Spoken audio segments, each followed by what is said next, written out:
दोस्तों, स्पेस एक ऐसी जगह है जिसमें जितना खोजो उतने नए राज सामने आते हैं। और अभी अभी एक 18 साल के लड़के ने एआई का यूज करके 1.5 मिलियन नए सेलेस्टियल ऑब्जेक्ट खोज दिए हैं, जिनमें सुपरनोवा और सुपरमेसिव ब्लैक होल्स भी शामिल हैं।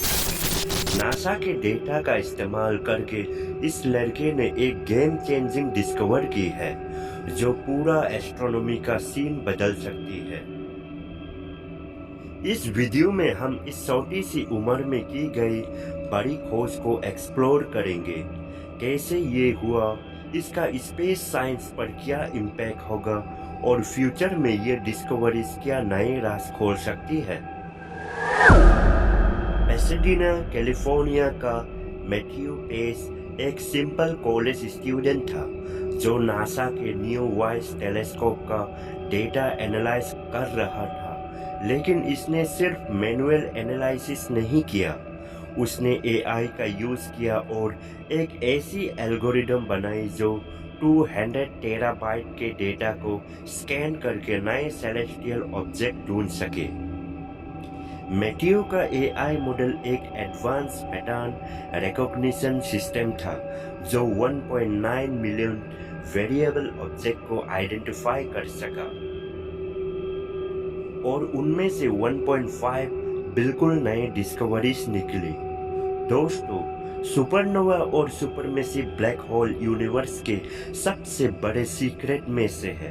ये गैलेक्सीज के फॉर्मेशन और यूनिवर्स के एक्सपेंशन में इम्पोर्टेंट रोल प्ले करते हैं। सुपरनोवा ये वो एक्सप्लोजन है जो नए एलिमेंट्स क्रिएट करते हैं, मतलब जो भी मैटर आज हम देख रहे हैं उसका ज़्यादातर हिस्सा किसी न किसी सुपरनोवा से आया है। सुपरमेसिव ब्लैक होल्स ये गैलेक्सीज के सेंटर में होते हैं और ग्रेविटी को कंट्रोल करते हैं। समझने की बात यह है कि अगर हम ब्लैक होल्स को सही से डिकोड कर ले तो हो सकता है कि हम डार्क मैटर और डार्क एनर्जी का भी कोई क्लू मिल जाए। एआई का रोल और फ्यूचर डिस्कवरीज। मैथ्यू पेस की डिस्कवरी सिर्फ एक शुरुआत है। पहले एस्ट्रोनॉमर मैनुअल मेथड से काम करते थे जो स्लो और लिमिटेड थी। एआई की मदद से हम मिलियंस ऑफ डेटा पॉइंट को इंस्टेंटली एनालाइज कर सकते हैं और नए नए पैटर्न समझ सकते हैं जो पहले ह्यूमन आई मिस कर देती थी। फ्यूचर में एआई और पावरफुल टेलीस्कोप के कॉम्बिनेशन से हो सकता है कि हम और नए प्लैनेट्स, गैलेक्सी और इवन नए लाइफ फॉर्म भी डिस्कवर कर सके। क्या ये हमारी यूनिवर्स को समझने की कोशिश का आखिरी पड़ाव है? बिल्कुल नहीं। ये डिस्कवरीज एक नया चैप्टर ओपन करती है स्पेस एक्सप्लोरेशन के लिए। ये सिर्फ एक बिगिनिंग है। आगे चलकर हो सकता है कि हम यूनिवर्स के ओरिजिन के नए सबूत ढूंढ सके, एक नया फिजिक्स के सेट ऑफ रूल्स समझ सके या फिर एक अल्टरनेट यूनिवर्स का भी पता चले। मतलब पॉसिबिलिटीज अनलिमिटेड है।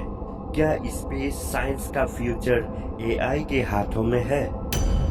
इस डिस्कवरी ने एक बात क्लियर कर दी है, अब एस्ट्रोनॉमी और स्पेस साइंस का फ्यूचर एआई और मशीन लर्निंग के बिना नहीं हो सकता। और अगर एक 18 साल का लड़का ऐसे डिस्कवरीज कर सकता है तो सोचो फ्यूचर में क्या कुछ हो सकता है।